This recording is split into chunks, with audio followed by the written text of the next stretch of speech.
तो आप लोगों ने जो टाइटल देखा उससे आप लोगों को समझ में आ गया होगा। एक्चुअली मैं चाहता हूँ कि एक जिससे मैं प्यार करता हूँ, ठीक है, मेरी कोई है, गर्लफ्रेंड है। मैं आज क्लियर बता रहा हूँ आप लोगों को, नाम नहीं लूंगा किसी का, ठीक है, नाम लेना सही नहीं रहेगा। तो मैं चाहता हूँ कि मैं उसे शादी करूँ।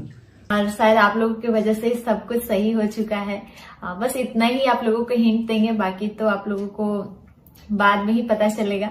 एंड हमारे फैमिली काफी ज्यादा सपोर्टिव है, हमें बहुत ज्यादा प्यार करते हैं। आप लोगों को तो दिखता ही होगा व्लॉग्स में, मेरे पापा तो बहुत ज्यादा सपोर्टिव है।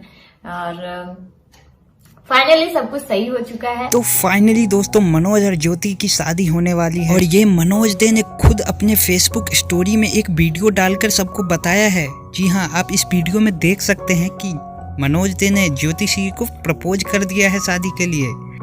तो दोस्तों मनोज दे और ज्योति श्री अभी घूमने के लिए बाहर गए हुए हैं और उन्होंने अपने फैंस को इस वीडियो के थ्रू सबको बता दिया है कि हमारी जल्द ही शादी होने वाली है। जैसा कि आप लोग इस वीडियो में देख सकते हो, जिस तरह गुलाब का फूल लेके ज्योति श्री को मनोज दे ने प्रपोज किया है, जिस तरह गले लगाया है, उन दोनों के चेहरों पे खुशी देख के साफ लग रहा है कि अब हम दोनों एक हो गए हैं और अब घर वाले भी मान गए हैं।